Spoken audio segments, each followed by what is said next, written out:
Chers amis, bonjour, c'est une joie comme d'habitude pour moi de vous retrouver dans cette petite vidéo de Philippe.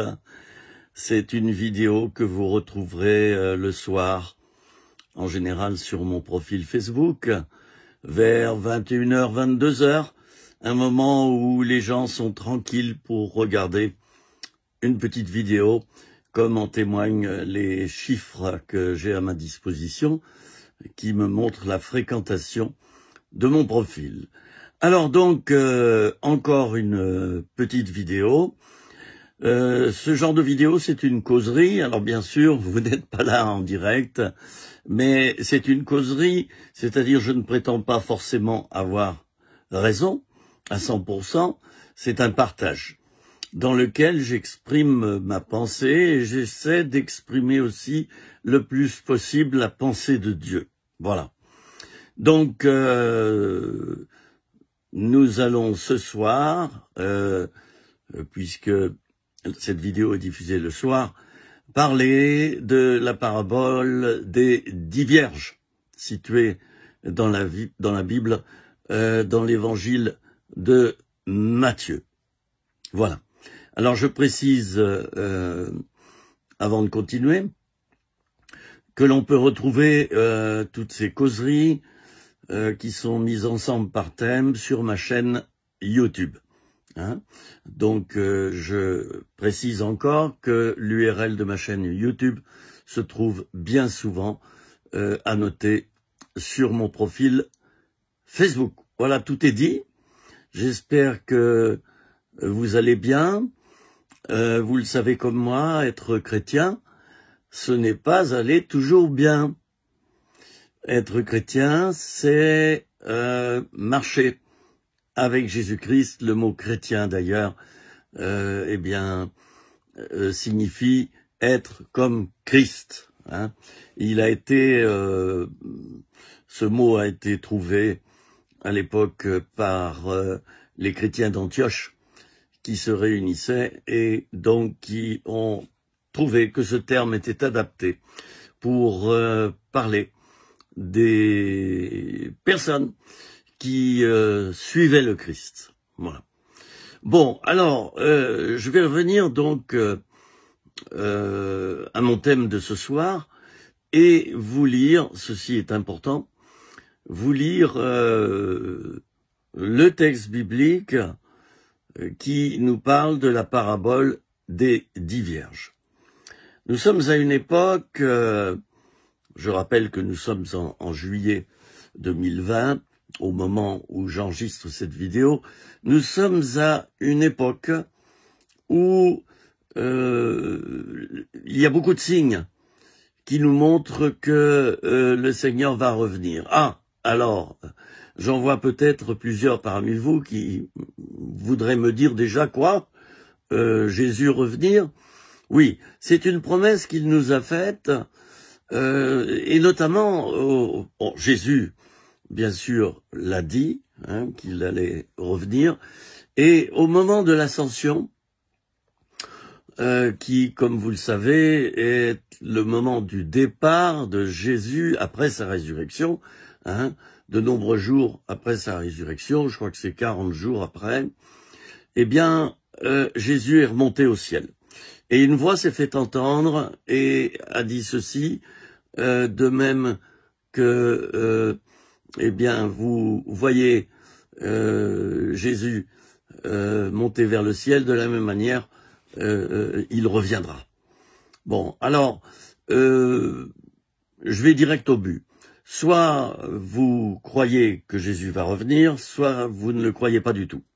Si vous ne le croyez pas du tout, bah écoutez, bon, regardez quand même cette vidéo, on ne sait jamais. Moi, je ne vais pas vous prouver que Jésus va revenir. Les textes bibliques sont formels. Et ils étaient formels également avant la venue de Jésus, avant la naissance de Jésus. Ésaïe et beaucoup de prophètes avaient prophétisé le fait que Jésus allait naître, qu'un sauveur serait donné au peuple d'Israël. De la même manière, dans les évangiles, nous trouvons plusieurs fois la référence au fait que Jésus va revenir, et notamment nous avons Matthieu 24, c'est Jésus qui parle d'ailleurs, hein, ce sont les propos de Jésus lui-même, qui nous décrit les signes avant-coureurs de son retour. Cependant, Jésus met bien en garde ses disciples, et il dira ceci: nul ne sait le jour et l'heure si ce n'est le Père qui est dans les cieux. Seulement Dieu le Père connaît le jour et l'heure du retour du Seigneur sur la terre. Jésus lui-même ne sait pas quand le Père va le renvoyer, je dis bien renvoyer, sur la terre.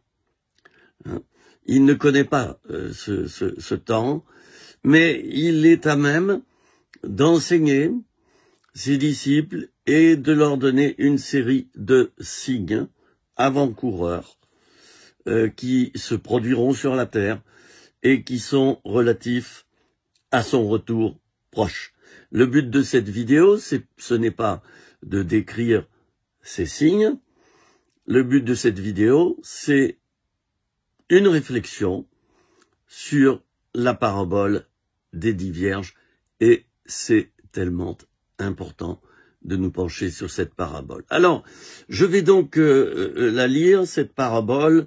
Le texte se trouve devant moi dans l'évangile de Matthieu, chapitre 25, et versets 1er à 13. Je vais d'abord vous lire le texte, d'accord? Et au passage, je vous salue, je l'ai peut-être pas fait au début. Je vous salue très fraternellement, très amicalement, vous qui avez cette patience de regarder cette vidéo. Si vous la regardez, c'est que vous avez faim et soif de la parole de Dieu. Et je vous encourage à continuer dans cette voie-là. Je vous encourage à chercher à apprendre. Je vais avoir 68 ans à la fin de cette année. J'aimerais vous dire qu'à cet âge-là, je réalise que je ne sais rien du tout, ou pas grand-chose. Et je me remets à chercher, non pas chercher Dieu parce que je l'ai trouvé, ça ne veut pas dire que je le connais parfaitement, mais je l'ai rencontré, il y a une quarantaine d'années, alors que j'avais, ça fait plus de 40 ans, puisque j'avais 20 ans quand j'ai rencontré le Seigneur. C'était en début février 1973. Allez, je vais faire une fleur aux Suisses, là, en disant que c'était en 1973. Et aux Belges, puisque les Belges utilisent cette expression, qui est beaucoup plus correcte que la nôtre. Hein. On dit 70. Mais qu'est-ce que c'est que ce langage compliqué? Les Suisses et les Belges disent 70. Ben oui, on dit 60. Pourquoi on dirait pas 70? Bon, ça c'était un petit commentaire pour nous mettre à l'aise. Voilà, j'aimerais que dans cette vidéo, on ne se prenne pas tellement au sérieux, mais qu'on réfléchisse ensemble à ce que Jésus veut vouloir nous dire par cette parabole des 10 vierges. Alors, le royaume des cieux sera semblable à 10 vierges qui, ayant pris leurs lampes, sortirent devant l'époux, au devant de l'époux. Or, 5 d'entre elles étaient folles et 5 étaient sages. Les folles, en prenant leurs lampes, ne prirent pas d'huile avec elles, mais les sages prirent avec leurs lampes de l'huile dans des vases. Mais comme l'époux tardait, elles s'assoupirent toutes, et s'endormirent. Or, au milieu de la nuit, c'est presque la narration d'une aventure, ce que je fais. Au milieu de la nuit, il y eut un cri. « Voici l'époux! Sortez au-devant de lui !» Alors toutes ces vierges se réveillèrent et préparèrent leurs lampes. Et les folles dirent aux sages, « Oh, donnez-nous de votre huile, vite, car nos lampes s'éteignent. » Mais les sages répondirent, « Ah non, non, de peur qu'il n'y en ait pas assez pour nous et pour vous. On ne peut pas vous en donner. Allez plutôt vers ceux qui en vendent, et vous en achèterez, pour vous. » Mais pendant qu'elles allaient en acheter, l'époux vint, et celles qui étaient prêtes entrèrent avec lui aux noces, et la porte fut fermée. Plus tard, viennent aussi les autres vierges, disant, « Seigneur, Seigneur, ouvre-nous » Mais le Seigneur leur répondit, « En vérité, je vous le dis, je ne vous connais point. Veillez donc, car vous ne savez ni le jour, ni l'heure. » Première remarque, c'est Jésus qui parle. C'est pas un apôtre. Quand Jésus parle, cette parole est absolument certaine à 100%. Je n'ai pas dit que quand les apôtres enseignent, ce ne soit pas le cas. Mais nous avons là les paroles de Jésus vis-à-vis de son retour. Ça le concerne lui. Et ça nous concerne nous. Je vais commencer par la fin du texte. Veillez donc parce que vous ne savez ni le jour, ni l'heure. Ça me fait penser à cet épisode à Gethsémanée, dans le jardin de Gethsémanée, quand Jésus, qui va être livré très prochainement dans l'heure, prend avec lui quelques disciples, il s'éloigne d'eux de quelques mètres, et il leur dit, veillez et priez. Voilà, c'était leur fonction. Et c'est la fonction que nous avons toujours, nous chrétiens, d'intercéder pour les autres, pour ceux qui sont faibles, pour ceux qui sont malades, pour ceux et celles qui sont fragiles, qui traversent des épreuves. La Bible nous dit de pleurer avec ceux qui pleurent. La Bible nous dit vraiment d'être en communion avec ceux qui souffrent, de souffrir avec ceux qui souffrent. Et ça, c'est très important. De ne pas être hautain au-dessus des autres, de ne pas être un maître qui enseigne, mais plutôt un ami qui accompagne, qui chemine avec. Accompagner, c'est cheminer avec. Cette notion d'accompagnement spirituel ne veut pas dire que celui qui accompagne est plus fort que les autres, est plus élevé en grade, si je puis dire, mais cette notion d'accompagnement spirituel signifie que, nous choisissons d'être, de cheminer avec quelqu'un qui va nous aider dans notre cheminement, parce que ce n'est pas facile d'être chrétien, vous le savez.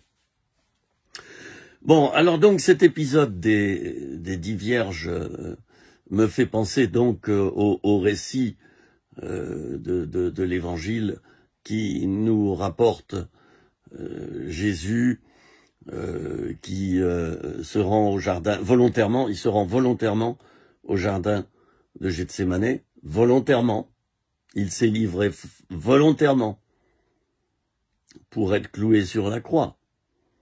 Il n'a pas raté le rendez-vous. Il aurait pu se trouver ailleurs, qu'à l'endroit où on savait qu'on le trouverait souvent. Car Jésus, je pense, allait souvent prier dans ce jardin de Gethsémanée. Alors revenons maintenant à notre texte, à cet épisode des 10 vierges. C'est une parabole, bien sûr. 10 vierges dont 5 sont folles et 5 sont sages. Alors qu'est-ce que c'est qu'une vierge à l'époque de Jésus? C'est une jeune fille, premièrement, une jeune fille, Et deuxièmement, en général, c'est une jeune fille qui n'est pas mariée et dont on suppose et dont on est sûr qu'elle n'a pas eu encore de relations sexuelles dans sa vie. Voilà. Alors je resitue ces choses parce que c'est très important. Le royaume des cieux sera semblable à 10 vierges qui, ayant pris leur lampe, sortirent au-devant de l'époux. Alors, je vais mettre les choses en place, là. 10 vierges qui sont sorties pour aller au-devant de l'époux. Alors, il y en a qui disent, pardon, excusez-moi, il y en a qui disent que les vierges folles, ce sont des personnes incroyantes. Détrompons-nous. Détrompons-nous. C'est trop facile de penser comme ça.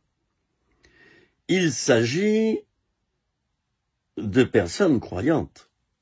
Parce qu'une personne incroyante ne va pas sortir pour aller à la rencontre de l'époux. Je signale au passage que la Bible nous dit que nous, l'Église de Jésus-Christ, nous sommes l'épouse de Christ. C'est très important là que je le resitue également. Nous sommes son épouse et il est, lui, appelé l'époux. D'autre part, la Bible nous dit que nous sommes le corps de Christ, Christ étant la tête. Vous voyez, deux images qui sont la vérité. Alors, donc, les 10 vierges sont donc, pour resituer cette parabole de nos jours, les 10 vierges sont 10 chrétiennes qui sont donc converties ou en chemin de cheminement et qui s'attendent à la venue du Seigneur, qui ont la connaissance du fait que le Seigneur va revenir. Et Jésus dira à la fin de sa parabole, « Veillez donc, parce que vous ne savez ni le jour ni l'heure. » Cette parole s'adresse à nous tous, les chrétiens. Alors évidemment, à l'époque de Jésus, cette parabole s'adressait aux Juifs. On peut supposer que les vierges folles sont des femmes juives qui n'ont pas vraiment connu la nouvelle naissance.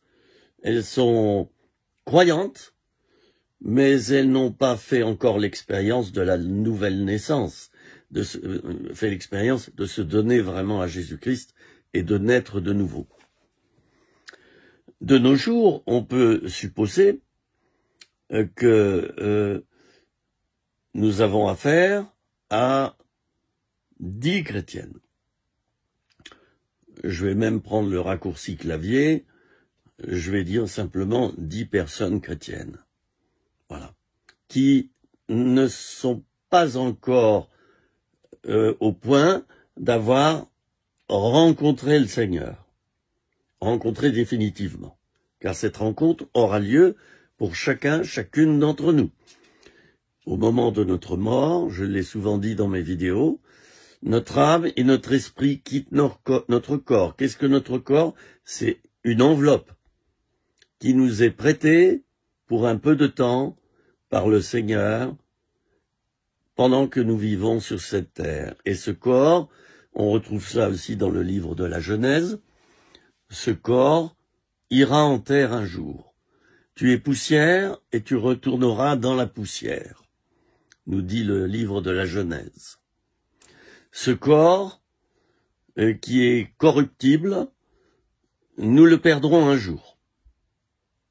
Nous perdrons notre enveloppe. Mon âme et mon esprit, au moment de ma mort, mon âme et mon esprit sortiront de moi. On dit d'ailleurs que ça sera au moment du dernier soupir. Et d'ailleurs, souvent, une personne, lorsqu'elle décède, lorsqu'elle meurt, elle a la bouche ouverte. L'esprit et l'âme sortent du corps pour monter vers le Seigneur, et c'est alors la grande rencontre avec Dieu. Je n'en dis pas plus. Pour ceux qui veulent en savoir plus, eh bien lisez la Bible, tout simplement. Tous, sans exception, nous passerons par l'expérience de la mort, qui est celle du dépouillement de notre corps, et celle qui va faire que nous allons comparaître devant Dieu, tous sans exception. Et je trouve qu'il y a là une justice extraordinaire dans ce fait. Les riches, les pauvres, les justes, les injustes, les bons et les méchants, tous nous passons par la même expérience. Et nous repartons sans rien. Rien du tout.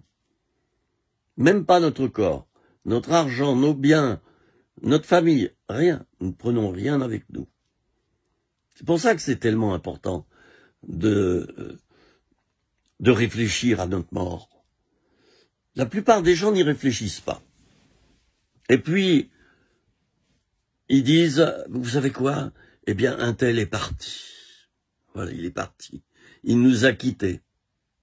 Mais on refuse d'en dire plus. On ne veut pas en dire plus. Pourquoi? Parce qu'on ne sait pas ce qu'il y a dans l'au-delà. C'est pour ça que c'est important de nous référer à la Bible, parce que la Bible nous donne une réponse claire, nette et précise de ce qu'il y a après la mort. D'ailleurs, vous connaissez tous ce verset qui dit « Prépare-toi à la rencontre de ton Dieu ». Il y a une préparation. Et cette préparation, elle s'opère sur la terre.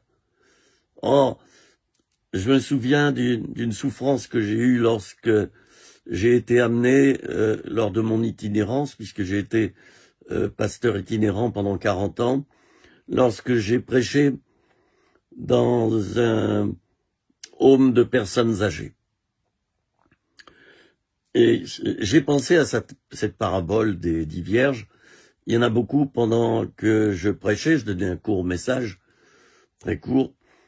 Il y en a une partie qui dormait, c'est bien normal, hein, parce que la vieillesse fait que quand on est très âgé, on n'arrive plus à se concentrer et à bien écouter. Alors il y en avait beaucoup, pendant que je parlais, qui fermaient les yeux. Ça ne veut pas dire qu'elles dormaient.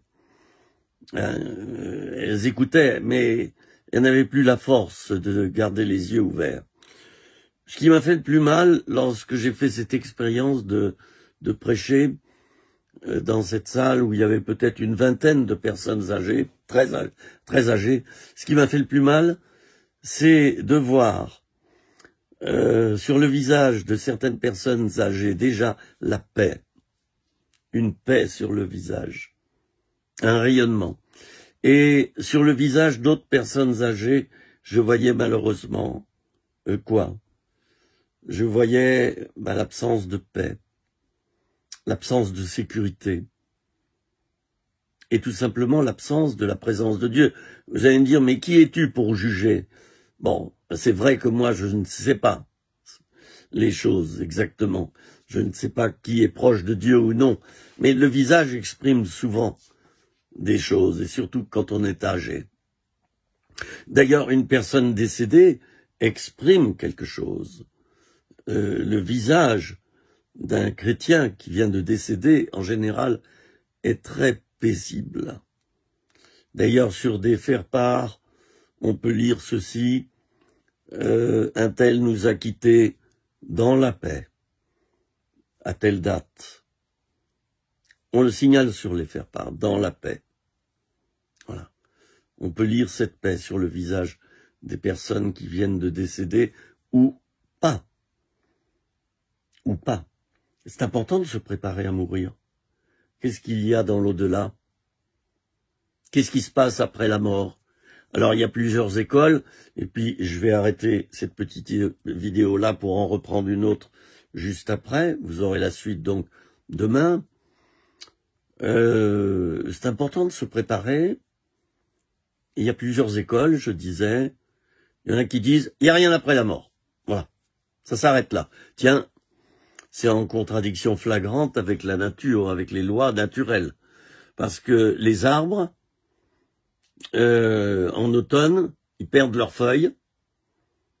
Et puis, l'hiver passe sans qu'on ne voit rien du tout au sujet des arbres. Ils restent tels quels. Il n'y a plus de feuilles, ils restent tels quels. Que se passe-t-il? La sève, dès qu'il fait froid, la sève a cette capacité de redescendre dans le sol, dans les racines de l'arbre, où elle va se cacher. Et vous savez pourquoi elle descend dans le sol? Pour se protéger du gel et du froid. L'arbre est toujours vivant, mais nous ne voyons rien se passer dans sa vie. Quand tu meurs, rien ne se passe ensuite. Le corps est enseveli. Mais la vie est une saison, et la mort est une autre saison. La mort est une porte, chers amis. La mort n'est pas une fin en soi, de même que l'hiver qui approche ne signifie pas que les arbres, les fleurs, l'herbe, enfin tout ce qui a poussé dans la saison précédente, tout cela, c'est la fin. Ça va complètement disparaître. Non. Au printemps, la première chose que nous pouvons observer, ou plutôt entendre, c'est le chant des oiseaux. Le chant des oiseaux est souvent annonciateur du printemps. Cui, cui, cui, cui, cui. Si je devais imiter le chant des oiseaux, je ferais comme ça. Écoutez bien, j'espère que je vais pouvoir le faire.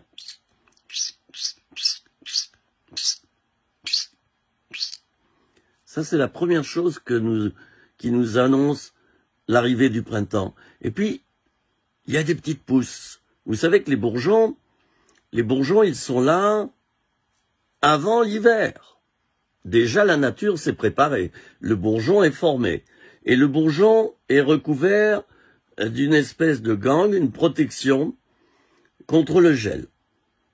Et au printemps, le bourgeon qui a déjà été créé, qui est sur l'arbre, eh bien ce bourgeon va s'ouvrir. Voilà.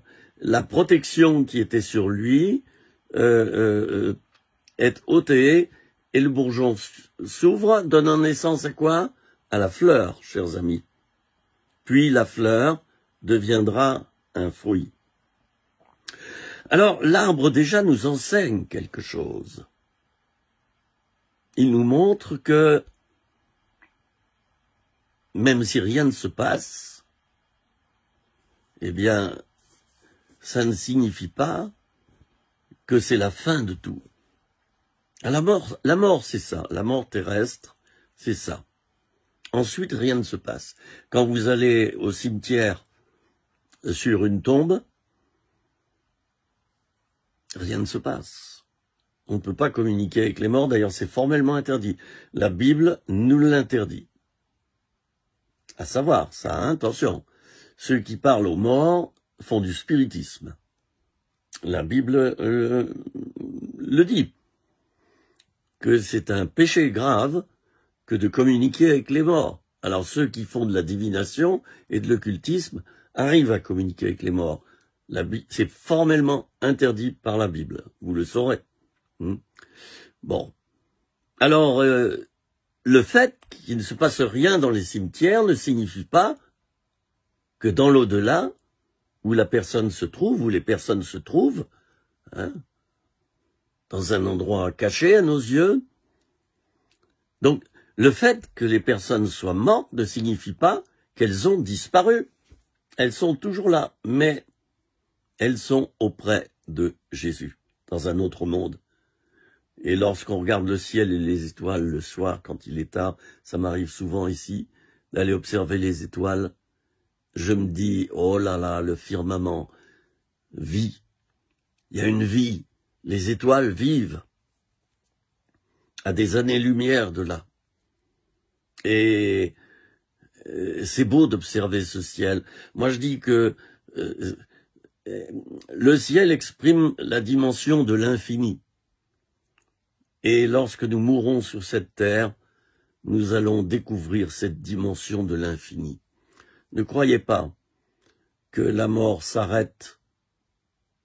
Je veux dire qu'à la mort, tout s'arrête, excusez-moi. Enfin, vous êtes libre de le penser. Mais quel dommage. Alors à ce moment-là, pensez aussi qu'en hiver, eh bien, les arbres sont morts, et alors vous allez faire du bois, mais vous allez assassiner nos forêts. Et puis, vous êtes libre de penser que les oignons de tulipes ne donneront jamais plus de tulipes. C'est faux. Les oignons de jonquilles ne donneront plus de fleurs. C'est faux. C'est faux chaque année. Les oignons d'ailleurs qui se sont multipliés dans le sol, hein, les oignons qui deviennent plus nombreux, ils se multiplient dans le sol en été, eh bien, vont refleurir. Et au lieu d'une jonquille, tu en auras 2. Puis l'année suivante, tu en auras 3 ou 4. C'est ça, ce qui se passe après la mort. La mort n'est pas une fin. Je vous retrouve dans une nouvelle petite vidéo très bientôt. Alors, à bientôt, tout simplement. Voici la suite de notre petite vidéo, dont le thème est la parabole des 10 vierges. Je rappelle que nous trouvons cette parabole dans l'évangile de Matthieu, au chapitre 25. Ce sont les versets 1 à 13. Dans la précédente vidéo, je vous ai lu le texte de cette parabole qui nous parle de 10 vierges qui ont pris leur lampe et se sont préparées à rencontrer Dieu. Voilà. Dans la première vidéo, j'ai signalé qu'il est faux d'interpréter cette parabole en disant que les vierges volent, ce sont des personnes non croyantes. C'est faux, parce que le texte nous dit bien que les 10 personnes dont il s'agit, ces 10 personnes sont allées à la rencontre de Dieu, de l'époux, de Jésus-Christ. Or, les non-croyants ne vont pas à la rencontre de Jésus-Christ, d'accord? Les 5 vierges folles sont des chrétiens qui n'ont pas veillé et prié, et là, je vais avancer dans le texte. Ce sont des chrétiens qui sont peut-être, alors là je vais donner tout un échantillon, peut-être des chrétiens de nom. Tu es chrétien par ta culture, parce que dans ton pays, il y a beaucoup de chrétiens, donc on t'a baptisé. Et puis tu es devenu chrétien. C'est une sorte d'étiquette. Voilà. Et chez certains qui se disent chrétiens, s'ils pratiquent de bonnes œuvres, s'ils ne font pas trop de mal, si ils rendent service aux autres, ils se disent, voilà, j'ai gagné mon ciel. J'irai au paradis. C'est pas ça, être chrétien. Donc, les vierges folles, ce sont peut-être des chrétiens de nom, ce sont peut-être des chrétiens remplis de religiosité. Le mot religion vient du latin religare, relié à. Oh, dans mes vidéos, vous me trouverez souvent à parler des mots latins parce que ma chère maman, qui est décédée il y a quelques mois, à presque 101 ans, oh, ça c'est merveilleux, eh bien ma chère maman était professeure de lettres, français, latin et grec. Et son père était professeur de lettres, français, latin et grec. Ma sœur est professeure d'allemand. Et dans notre famille, je sais pas ce qui se passe. Mais on a tous cette faculté d'enseigner. Bon, moi j'ai commencé dans l'hôtellerie, j'ai fait une école hôtelière, 5 ans, j'ai eu un BTS de gestion hôtelière, et puis j'ai travaillé dans des grandes chaînes d'hôtels, dans des grands hôtels de luxe, et je me préparais à devenir, bien sûr, à monter, à escalader, à devenir directeur d'hôtel.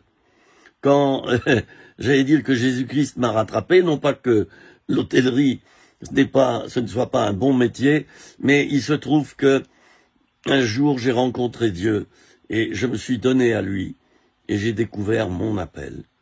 J'ai découvert que mon appel, c'était d'aller prêcher l'évangile à toute créature et dans toute la création, sur toute la terre. C'est un appel. Voilà. Dieu m'a appelé, il me l'a fait comprendre. J'ai donc quitté mon métier. J'ai tout quitté. Je suis allé de l'avant sans salaire. J'ai fait une école biblique. Je n'avais pas d'argent. J'ai fait une école biblique 2 ans. Un temps merveilleux, mis à part, pour mieux connaître la Bible, pour mieux connaître Dieu. Je ne regrette pas ces 2 années passées auprès de Jean-Louis Jaillet, qui était le directeur de l'école biblique à cette époque. Nous étions en 1975. Jean-Louis Jaillet, qui est retourné auprès de son Seigneur l'année dernière. Un homme que j'ai tellement aimé. Un homme de foi. C'était un patriarche de la foi.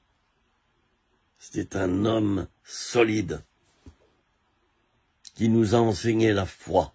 Et tous les étudiants, nous tous les étudiants qui sommes sortis de cette école biblique, on avait un point commun, c'est que nous avons appris à avoir la foi. Mais une foi vivante, une foi qui croit sans voir, une foi qui est une ferme assurance des choses du ciel. Nous avons été à son école, Dieu avait choisi cet homme pour nous enseigner. Pardon, et il a laissé des traces derrière lui, des traces absolument extraordinaires.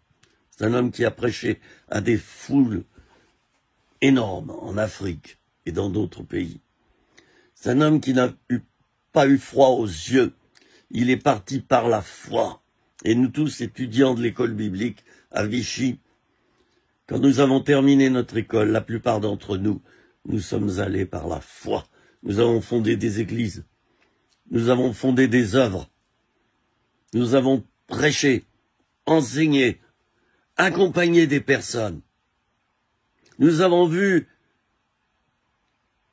de telles belles choses, des miracles se produire sous nos yeux. Bah oui, parce que après ces années d'école biblique qui ont fortifié notre appel, nous avions déjà un appel avant de rentrer à l'école biblique. Cette école biblique nous a façonnés, nous a donné des bases. Et je suis très reconnaissant à mon frère Jean-Louis, qui est maintenant avec les anges et avec Jésus. Je suis très reconnaissant pour ce qu'il a semé dans ma vie, car nous tous, nous sommes appelés à semer, frères et sœurs. Tu es appelé à semer. Tu es un semeur, tu es une semeuse. Et ma question, c'est, mais qu'est-ce que tu sèmes? Il y a des chrétiens qui sèment, mais ils sèment eux-mêmes. C'est pas ça, ce que Jésus nous a enseigné. Il y a la parabole du semeur. Un semeur sortit pour semer. Une partie tomba dans la bonne terre, une partie de la semence. L'autre partie tomba dans les ronces et les épines. L'autre partie tomba sur un sol pierreux, caillouteux. Lisez cette parabole. Je ne vais pas la commenter maintenant. Ça fera l'objet de petites vidéos. Parce que moi, je vais faire ça pendant des années. Je forme le vœu d'éditer une petite vidéo chaque jour. Alors bien sûr, j'enregistre mes vidéos à la suite. Les 4 vidéos d'une série sont enregistrées le jour même, mais elles passent chaque soir sur mon réseau social. J'aime faire cela, j'aime enseigner. Et je vous ai dit, dans ma famille, j'allais dire que on a ça dans le sang, c'est une expression. C'est-à-dire, on se sent tellement bien quand on enseigne. Mais j'aimerais vous dire que si j'enseigne, et si je fais ces vidéos, c'est pas d'abord pour me faire plaisir à moi. C'est d'abord pour porter du fruit dans la vie des autres. C'est pour aider, donc, les autres, à se fortifier spirituellement. Bon. Alors, je parlais de semer. Nous ne sommes pas appelés, d'abord, à nous aimer nous-mêmes. Nous n'avons pas reçu Dieu dans nos vies pour nous entretenir. Voilà, ah, je suis sauvé, tout va bien. Voilà, je suis à l'abri. Non, tu as été sauvé pour annoncer le salut. Tu as été béni pour bénir. Tu as reçu miséricorde pour faire miséricorde. Tu as reçu l'amour de Dieu pour aimer. ne sois pas concentré sur toi-même. Les chrétiens auto-centrés sont toujours malheureux. Puis ils se plaignent tout le temps. J'ai remarqué ça. Ils ont toujours bobo quelque part. Et oui, ils sont jamais contents de ce par où Dieu les fait passer. Ils se plaignent tout le temps de souffrances, d'épreuves. Ils sont le centre de la terre. Ils sont l'axe de la terre. Mais Dieu ne l'entend pas de cette oreille. Tu n'es pas chrétien pour profiter égoïstement de la grâce de Dieu et point final. Non, tu es devenu chrétien pour recevoir bien sûr la grâce de Dieu, recevoir le salut, recevoir le Saint-Esprit, recevoir toutes sortes de grâces, mais tu es devenu chrétien pour, en prolongation de ce salut, pour te mettre au service des autres ensuite, et pour propager le salut, pour porter du fruit dans d'autres vies.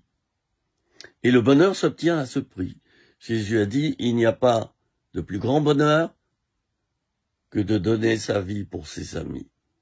Tu es chrétien pour donner ta vie d'abord, et puis donner tout ce que tu as reçu.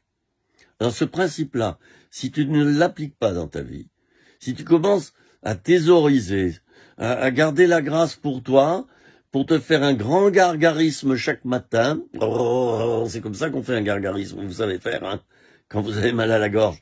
Vous prenez un bol, vous mettez de l'eau tiède, du citron et une cuillère de miel, et puis vous faites un gargarisme avec ça. Et normalement, votre mal de gorge risque, c'est très bien, de disparaître en quelques jours.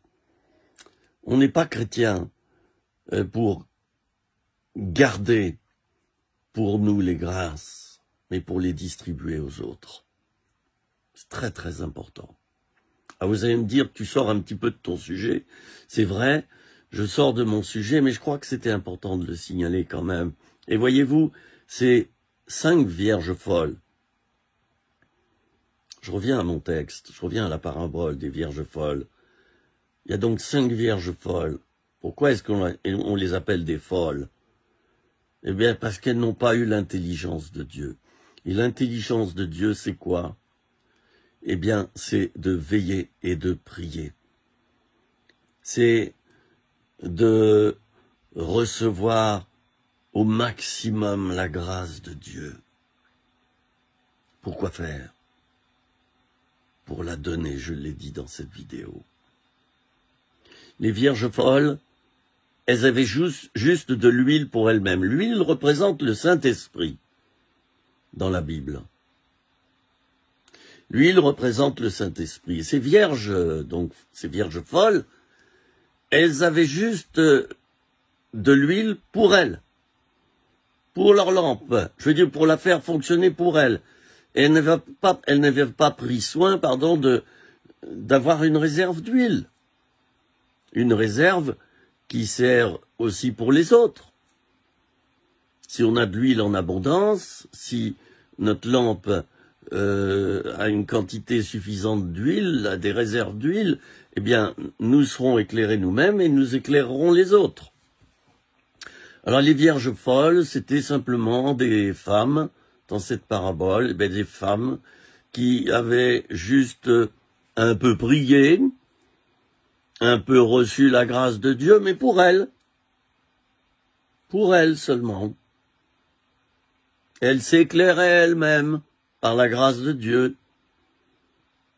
Et c'est insuffisant, parce que Dieu nous appelle à recevoir beaucoup d'onction, à recevoir beaucoup de grâce, pour que notre lampe ne s'éteigne jamais. Et comme je le disais, cette lampe va éclairer les autres. Il y a un autre texte dans la Bible qui nous dit, et c'est Jésus qui parle, qui nous dit que, eh bien, lorsqu'on a une lampe, c'est pas pour la cacher sous la table. C'est pour la mettre sur la table, bien en vue, et elle éclaire tout le monde. Voilà, tu es destiné à cela, toi, ami chrétien, chrétienne. Tu es destiné à bénir le monde. Ta vie doit être une bénédiction, ta vie même doit être une bénédiction pour tous ceux qui te connaissent. Et alors tu vas montrer la joie du Seigneur. Tu vas montrer la joie de ton salut. Tu vas rayonner. Le soleil, rien ne lui appartient. Il ne fait que donner. Qu'est-ce qu'il donne? De la lumière.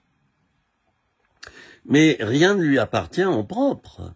Le soleil ne vit pas pour lui-même.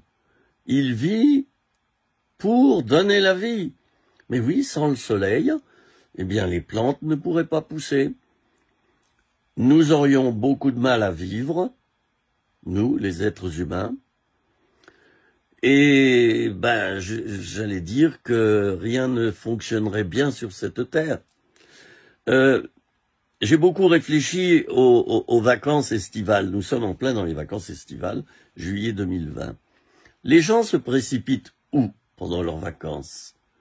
En général, ils se précipitent là où il y a du soleil. Alors, en montagne, par exemple, en certaines régions, ou alors au bord des plages. C'est là qu'il y a le soleil. Dans le sud de la France. Les gens, les Parisiens surtout, c'est très connu, ils vont dans le sud, ils se comportent pas toujours bien, là. Amis parisiens, j'ai été parisien, hein, donc je parle pour moi. On se comporte pas toujours bien quand on va dans d'autres régions de France. Parce qu'on se croit tout permis, parce qu'on habite Paris. Alors faisons attention à respecter les autres. Voilà, c'est notoire que les gens se précipitent vers le soleil pendant leurs vacances d'été. Ils reviennent tout bronzés. Là, vous voyez, je suis bronzé. Ce matin, j'ai fait une promenade de 2 heures en plein soleil. Et voyez-vous, exprès, j'ai pas pris de casquette pour bronzer. C'est joli une peau bronzée. Et surtout, je crois qu'il y a de la vitamine D, hein, qu'on reçoit, dont on a besoin, à cause du soleil. Alors moi j'aime bien être bronzé l'été, et pour ça je passe du temps au soleil. Dieu est appelé le soleil de justice. Dieu est lumière, nous dit la Bible. Les vierges folles, elles n'avaient pas emmagasiné suffisamment de lumière. Ou juste un petit peu pour elles-mêmes. On n'est pas chrétien tout seul. Je l'ai souvent dit et prêché. On n'est pas chrétien tout seul.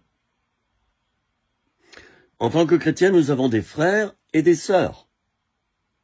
Et c'est ça le sens de l'Église, communauté chrétienne. C'est ça le sens de l'Église. Il y en a qui disent « Oh, moi je vais plus à l'Église. » Ah, tiens, très curieux ça. Parce que Jésus lui-même avait toujours ses disciples avec lui. Il passait des temps seul, mais pour prier le Père. Le reste du temps, il était tout le temps avec du monde. Il était avec donc ceux qu'il a choisis, avec ceux qui étaient appelés, et qu'on pourrait, à l'époque, c'était pas, on ne les désignait pas sous le terme de chrétiens, mais les disciples étaient à l'école avec Jésus pendant 3 ans. Ils ont été à l'école avec Jésus. Pourquoi faire? Pour faire comme Christ, pour faire comme lui. Ils ont été enseignés par Jésus pour devenir vraiment des témoins. Ils ont reçu des bases essentielles pour donner aux autres ensuite. Et c'est ainsi que, après le retour du Seigneur, après l'ascension, eh bien, la première Église va donc démarrer. Grâce à tous ces apôtres, l'apôtre Pierre, Paul et bien d'autres qui ont commencé à prêcher. Et alors, bien sûr, la première Église est née à la Pentecôte, hein, où il y a eu des milliers de conversions. C'est important de retrouver l'Église locale. Alors certains me disent, oui, mais je trouve pas d'église à ma convenance. Bah écoute, hein, l'église elle est comme toi, elle est imparfaite. Si tu cherches l'église parfaite, la communauté chrétienne parfaite, tu vas chercher des années parce que ça n'existe pas. Une assemblée chrétienne est pleine de défauts, de même que moi aussi, et toi aussi, mon frère, ma sœur. Alors ne t'isole pas, c'est dans ce sens-là que l'apôtre dira ne quittez pas votre assemblée. Alors moi-même qui vous parle, je suis à la retraite, et il y en a qui m'ont dit « Prépare-toi à œuvrer beaucoup pour le Seigneur encore pendant ton temps de retraite. » Bon, alors j'ai écouté, et c'est vrai que je porte encore du fruit. Alors,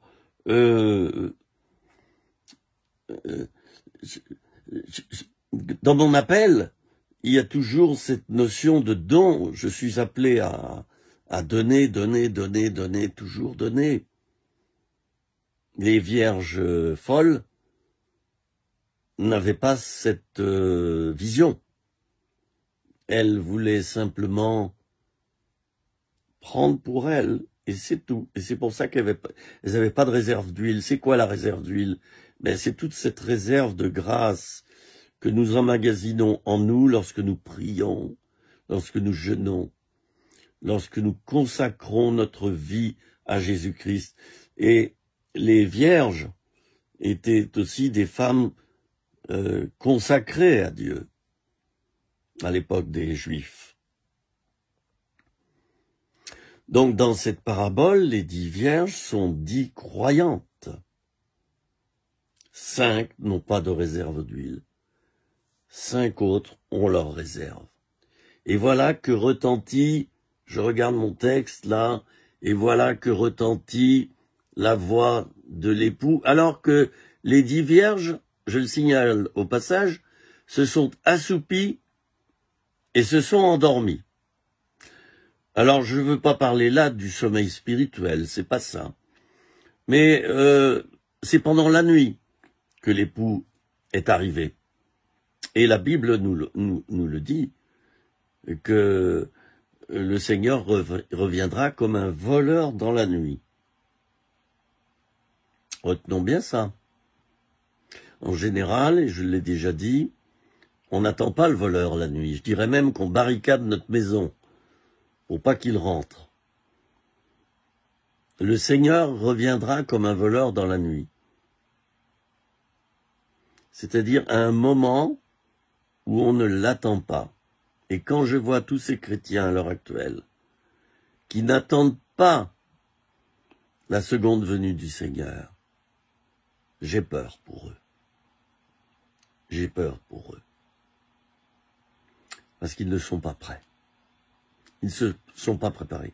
Les vierges sages sont des chrétiennes qui se sont préparées à la rencontre. Les 10 allaient à la rencontre de l'époux. Mais 5 seulement étaient prêtes à cette rencontre. Les autres n'étaient pas prêtes. Oui, elles cherchaient à rencontrer l'époux. Est-ce qu'elles se disaient, oh, qu'est-ce que ça va être chouette de rencontrer Dieu.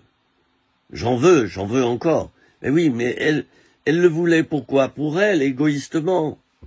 Leur motivation n'était pas pure.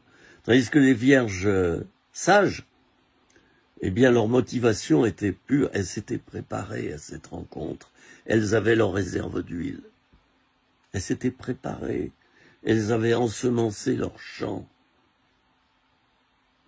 C'était des personnes profondes, fondées sur le roc. Le roc, c'est Jésus-Christ. Des personnes qui avaient un fondement. Vous savez, la parabole des 2 maisons. Hein.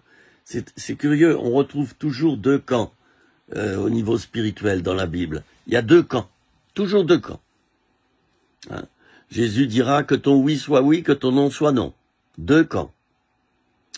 Et Jésus dira, entrez par la porte étroite, car large est le chemin qui mène à la perdition, et beaucoup passent par là, et peu passent par le chemin étroit, par la porte étroite. 2 camps encore, il y a 2 chemins. Mais Jésus a dit, je suis le chemin. Sous-entendu, je suis le bon chemin. Parce qu'il y a le bon chemin et il y a le mauvais chemin. Le bon chemin, c'est celui où nous suivons le Seigneur Jésus jour après jour. Nous marchons par l'Esprit. Nous sommes unis à lui en esprit et en vérité. Ça, c'est le bon chemin. Le mauvais chemin, c'est le chemin de la chair. Et la chair est quelquefois religieuse. J'ai parlé au début de notre causerie de la religion. Religion, donc qui vient du mot religare, relié à. Une religion tend à nous montrer le chemin pour nous relier à Dieu. Et malheureusement, même les religions chrétiennes, quelquefois, ont des défaillances et ne conduisent pas réellement. Elles ne relient pas réellement les gens à Dieu, mais parfois, beaucoup à des traditions religieuses. Je répète, des traditions religieuses. C'est pas ça la vie chrétienne. C'est pas une vie de tradition. Voilà, je suis chrétien parce que dans notre famille, c'est la tradition, nous le sommes tous. Ah oui, mais ça, j'allais dire, c'est nul. Devant Dieu, ça n'a aucun prix, aucune importance. Si tu ne portes que le nom de chrétien. Qu'est-ce que ça veut dire ton christianisme? C'est du décor, c'est du théâtre, c'est un titre. Tu aurais pu le marquer sur ta carte de visite. Et tu sais pourquoi tu ne le marques pas sur ta carte de visite? Parce que tu as honte, probablement parce que tu vis dans le péché. Sinon, tu l'aurais marqué sur ta carte de visite. Moi, sur ma carte de visite, c'est marqué pasteur. Bon. Et j'allais dire que il y a une nécessité pour moi d'obéir à Dieu au maximum. Les gens savent que je suis un pasteur. Et je n'ai pas à faire n'importe quoi, mais à représenter un modèle. Oh, attention! Je ne représenterai jamais, je ne veux pas représenter un modèle parfait. Je veux représenter un modèle d'imperfection, mais de grâce. De grâce. Un modèle de quelqu'un qui a été pécheur, et un grand pécheur, mais qui a reçu le pardon, et qui commet encore quelquefois des péchés. Oui, c'est la vérité, nous, chrétiens, nous commettons encore des péchés. On plaise à Dieu que ce ne soit que des petits péchés. Mais je connais des chrétiens qui commettent de gros péchés. Mais s'ils se repentent, ils obtiennent miséricorde. Alléluia. Ça, c'est merveilleux. Chers amis, nous allons continuer notre causerie dans une autre petite vidéo qui va venir donc en son temps. À bientôt. Chers amis, nous continuons sur notre thème actuel qui est la parabole des 10 vierges et j'aimerais peut-être relire les quelques versets qui concernent cette parabole pour ceux et celles qui n'auraient peut-être pas écouté les 2 vidéos précédentes. Alors, le royaume des cieux. Nous trouvons ce texte dans Matthieu 25, versets 1er à 13. Le royaume des cieux sera semblable à 10 vierges qui, ayant pris leur lampe, sortirent au-devant de l'époux. 5 d'entre elles étaient folles, 5 étaient sages. Les folles, en prenant leur lampe, ne prirent pas d'huile avec elles, mais les sages prirent avec leur lampe de l'huile dans des vases. Comme l'époux tardait, elles s'assoupirent toutes et s'endormirent. Au milieu de la nuit, il y eut un cri. « Voici l'époux! Sortez au-devant de lui !» Alors toutes ces vierges se réveillèrent et préparèrent leurs lampes. Les folles dirent aux sages, « Donnez-nous de votre huile, nos lampes s'éteignent. » Mais les sages répondirent, « Non, de peur qu'il n'y en ait pas assez pour nous et pour vous. Allez plutôt vers ceux qui en vendent et achetez-en pour vous. » Pendant qu'elles allaient en acheter, l'époux vint, et celles qui étaient prêtes entrèrent avec lui aux noces, et la porte fut fermée. Plus tard vinrent alors les autres vierges en disant « Seigneur, Seigneur, ouvre-nous » Mais il leur répondit « En vérité, je vous le dis, je ne vous connais point. Veillez donc parce que vous ne savez ni le jour ni l'heure. » Voilà, alors nous continuons un peu notre méditation sur ce thème. 10 vierges, 10 femmes. J'ai dit que autrefois, dans ce monde juif d'autrefois, du temps de Jésus, les vierges représentaient des femmes qui n'étaient pas mariées et qui étaient censées ne jamais avoir eu de relations sexuelles auparavant. Autrement dit, des personnes pures.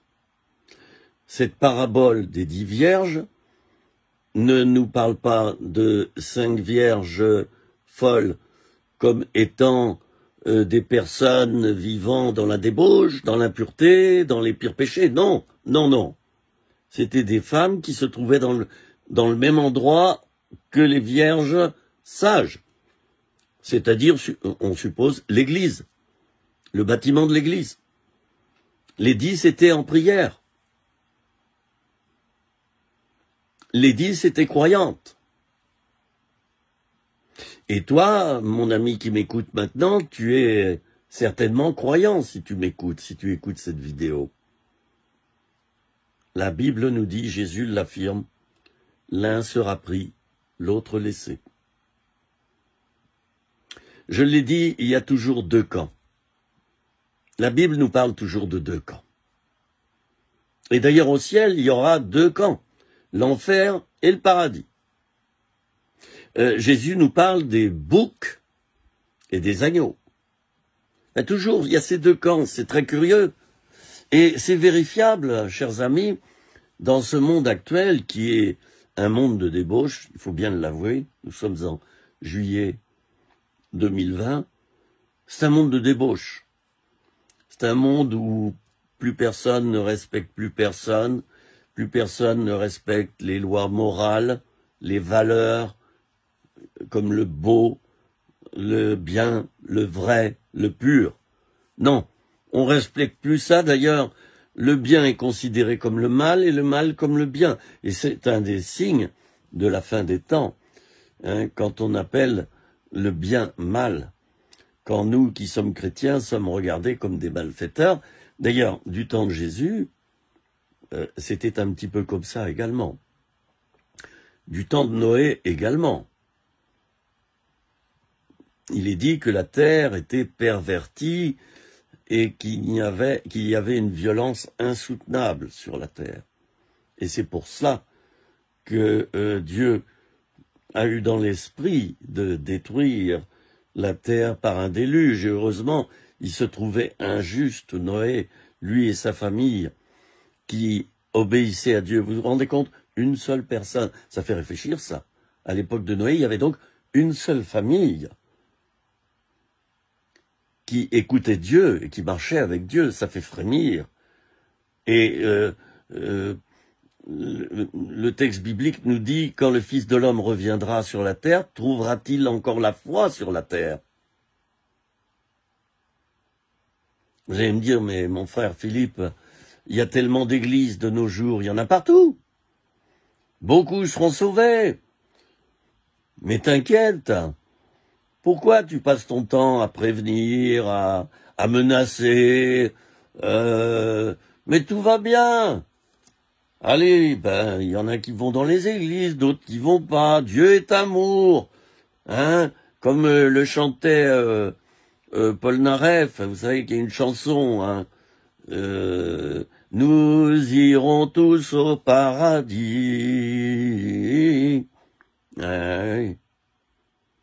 Faux prophète. Nous irons tous au paradis. C'est faux. C'est faux. Seulement ceux qui sont proches de Dieu, proches de l'amour, proches du vrai, du beau, du pur, ceux qui auront tendu à pratiquer ces valeurs d'abord en se réconciliant avec Dieu au travers de la conversion, de la repentance, puis de la conversion et de la nouvelle naissance. Seulement ceux-là, selon la Bible, je vous dis simplement ce qu'il y a dans la Bible, je vous annonce pas ce que je pense moi. Seulement ceux-là seront sauvés et iront au paradis. Jésus a dit que une majorité de gens dans ce monde ne sont pas sauvés. Il a dit que la porte est étroite et qu'il y en a peu qui passent par cette porte. Alors, dans cette petite vidéo, j'aimerais que nous continuions à réfléchir sur cette parabole des 10 vierges. Et je suis en train de regarder là les versets. Nous voyons les 10 vierges là qui sont réveillées par la voix, une voix qui crie « Voici l'époux ». Je ne sais pas ce que ça représente, c'est peut-être un ange, c'est peut-être un prophète qui s'exprime. « Voici l'époux, sortez au-devant de lui ». Il y a là un appel de Dieu, un appel. Et cet appel retentira un jour. Tous, nous entendrons la voix du Seigneur.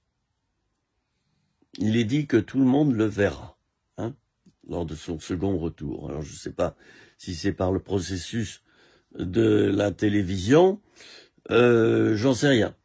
Et puis de toute manière, c'est pas mon problème, puisque mon problème à moi, c'est d'obéir à Dieu.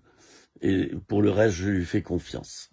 Je lui fais confiance. Quand on a confiance en Dieu, on n'essaie pas d'avoir toujours des preuves.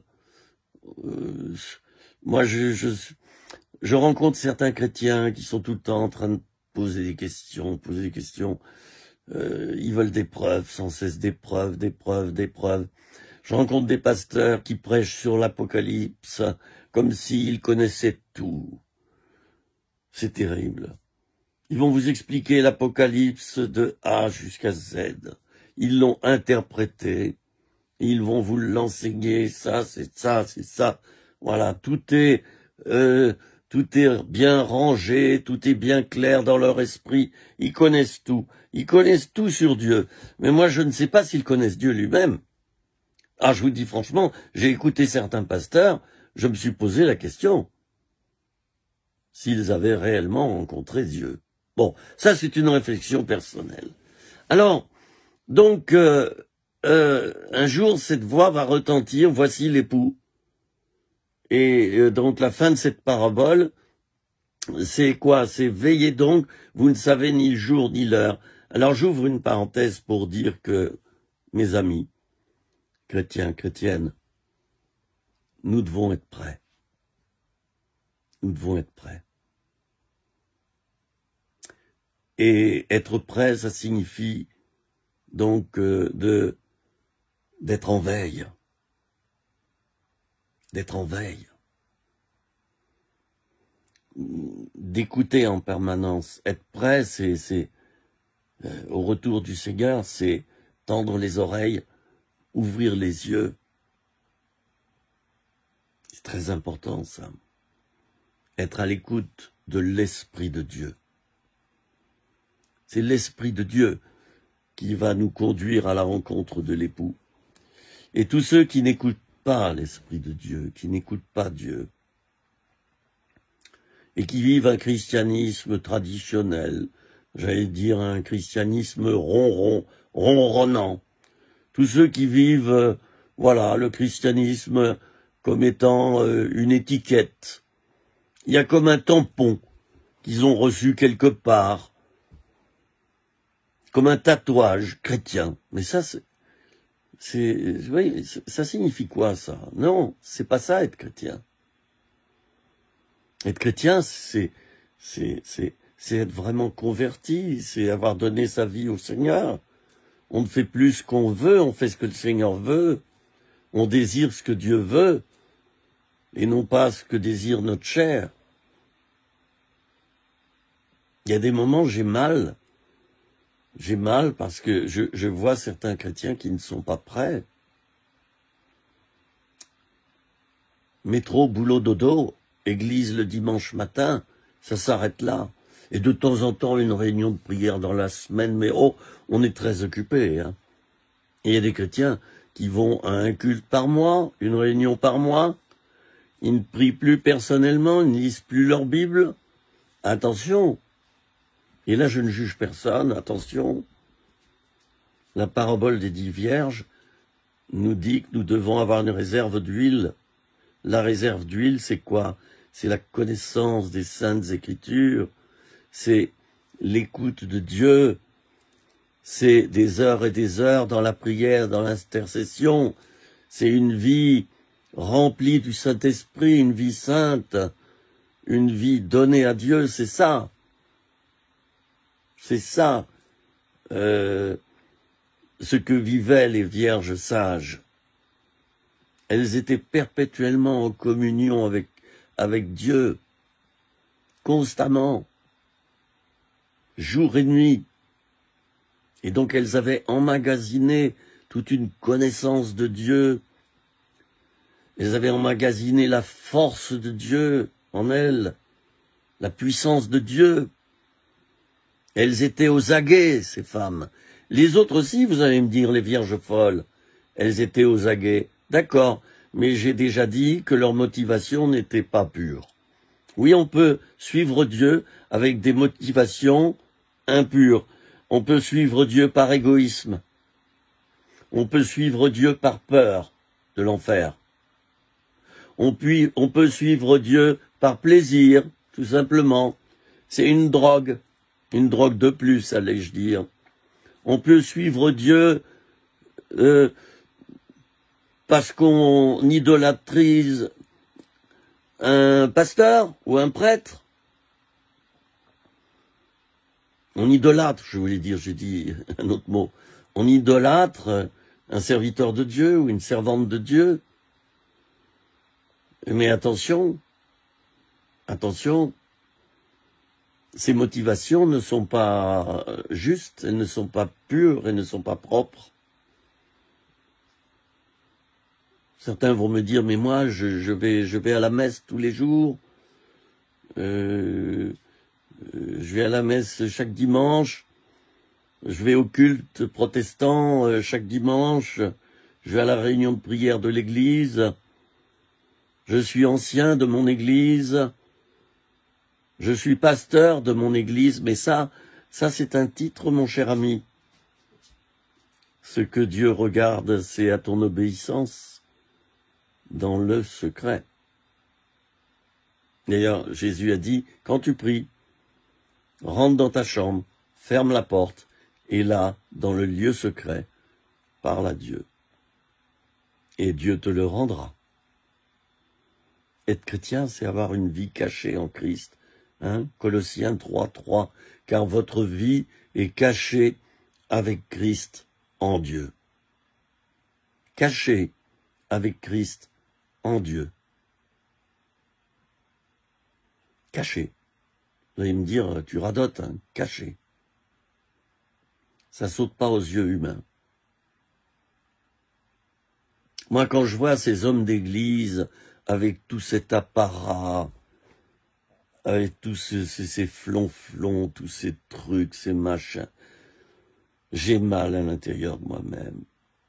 Quand je vois les scandales qui éclatent dans les églises, et ces scandales ont lieu à cause d'hommes revêtus d'habits religieux qui dispensent des sacrements tous les jours. J'ai mal quand je vois ça. Je me dis, mais est-ce qu'ils connaissent vraiment Jésus? Moi, j'ai un doute sur la conversion de certains prêtres. J'ai un doute. C'est pas un jugement ce que je vous fais, ce que je vous dis là. C'est pas un jugement, c'est surtout pas un jugement. Parce que moi j'aime tout le monde, j'aime tout être humain sur la terre, qu'il soit croyant ou non, qu'il soit prêtre ou non, pasteur ou non. Mais j'ai rencontré beaucoup de prêtres catholiques. Et, chers amis, c'est triste ce que j'ai à dire, mais je doute de la conversion de certains. J'ai rencontré aussi des pasteurs dont je doute fortement de la conversion. Fortement. Et ne m'obligez pas à dire ce que j'ai pu voir dans la vie de certains pasteurs. C'est pas toujours reluisant. Je suis pas sous le sceau du jugement, là. Attention. J'allais dire, ne me jugez pas trop vite. Je suis en train de décrire et de faire un état des lieux de nos églises. Moi, je dis qu'un pasteur non converti, non né de nouveau, ça existe. Moi, je dis qu'un prêtre non converti et qui n'est pas né de nouveau, ça existe. Moi, je dis que certains prêtres exercent leur fonction de prêtre comme on exercerait un autre métier. Oui, je le sais. Oui, je l'ai vu. Et je ne juge pas ces personnes. Prions pour tous ceux dont l'appel est d'enseigner la parole de Dieu et de dispenser la grâce au peuple. Certains sont bien malades spirituellement, bien malades, et certains deviennent persécuteurs de leurs frères. Et ce qui est le comble, c'est quand un pasteur ou un prêtre, en tout cas quelqu'un qui est destiné à annoncer l'évangile, à être un modèle et à servir Dieu, ce qui est le comble, c'est quand on s'aperçoit que cette personne mène une double vie et qu'elle n'a pas rencontré Dieu finalement, ou qu'elle l'a rencontré mais qu'elle l'a oublié. C'est grave quand même. Prions pour tous ceux qui exercent cette belle fonction de servir Dieu et de l'annoncer aux autres. Prions pour leur âme, parce que certains seront pris, d'autres seront laissés. Alors peut-être que là, à ce niveau-là, vous me suivez pas, vous vous dites, mais qu'est-ce que c'est que cet homme-là, qui nous dit que ceux qui annoncent l'évangile, certains seront sauvés et d'autres non. Mais oui, je l'affirme, oui, parce que je l'ai vu. J'ai vu certains prêtres avoir une double vie, certains pasteurs avoir une double vie, et je juge pas, mais je décris ce que j'ai vu. Veillons et prions, Jésus le dira à ses disciples à Gethsémanée, veillez et priez, car la chair est faible. Veillez et priez pour ne pas entrer en tentation. Les vierges sages, c'était des femmes de prière, des femmes qui veillaient. Et quand on veille et qu'on prie, on a les oreilles spirituelles grandes ouvertes et les yeux spirituels ouverts sur le monde spirituel. Mais quand on ne prie plus, qu'on ne veille plus, on s'éloigne du Seigneur. Disons les choses telles qu'il faut les dire. On s'éloigne de Dieu. J'ai conscience que je parle maintenant à un auditoire très différent. J'ai conscience que mes propos ne vont pas plaire à certains. Les questions que je vous pose dans ces vidéos, êtes-vous sûr d'être sauvé? Êtes-vous sûr que vous allez être pris par le Seigneur à son retour? Les questions que je vous pose, croyez-moi bien, je me les pose d'abord à moi-même, sinon je serais un parfait hypocrite. Un parfait hypocrite. Je ne pense pas l'être. On a toujours une petite part d'hypocrisie en nous, je ne conteste pas. Mais je ne pense pas résumer ma vie à l'hypocrisie. J'allais dire que j'ai mes pieds dans mes baskets. J'habite en montagne, dans les monts du Lyonnais. Et tous les jours, je passe beaucoup de temps en méditation et en prière, en communion avec le Seigneur. J'ai une relation vivante avec lui. Les vierges sages, c'étaient des femmes qui étaient en communion permanente avec le Christ. Elles ne l'avaient pas vu de leurs yeux, elles ne l'avaient pas rencontré directement. J'allais dire que cette rencontre avait eu lieu déjà dans le cœur. Et mon ami, si tu es vraiment un chrétien converti et né de nouveau, tu dois pouvoir me dire ce soir si tu vis avec le Seigneur ou non en ce moment. Tu le sais si tu vis avec le Seigneur ou non. Tu le sais. Moi, ça ne me regarde pas. Ta vie privée ne me regarde pas. Je suis pas en train de te juger, mais j'aimerais que tu réfléchisses dans cette vidéo à ta vie, s'il te plaît. J'aimerais que tu y réfléchisses. Est-ce que ta vie est fondée sur le roc? Est-ce que ta vie a des fondements solides, ceux de la parole de Dieu? Est-ce que ton trésor, c'est Dieu lui-même? Est-ce que tu as tes regards fixés sur le Christ tous les jours et que tu as fait promesse de rester comme cela jusqu'à ta mort? La mort, je le disais, est un passage. La mort est une porte. La mort n'est pas une fin en soi, les amis. Lorsque tu vas mourir, c'est pas la fin. Tu vas simplement quitter ton enveloppe charnelle. Tu vas quitter la terre.